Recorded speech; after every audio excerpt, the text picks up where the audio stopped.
Seminár predstavuje tradične dvojdňové stretnutie so slovenskou kinematografiou, v rámci ktorého sa prezentujú záujemcom slovenské, často ale aj tie novšie filmy, hrané, dokumentárne, animované a študentské. Premietania budú opäť doplnené.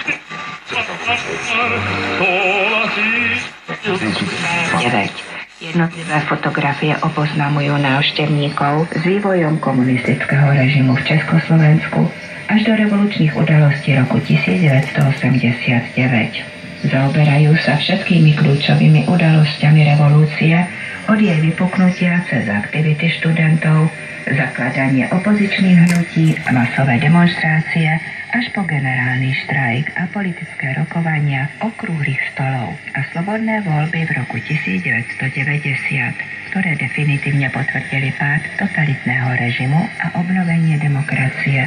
Výstava bude otvorená 19. novembra.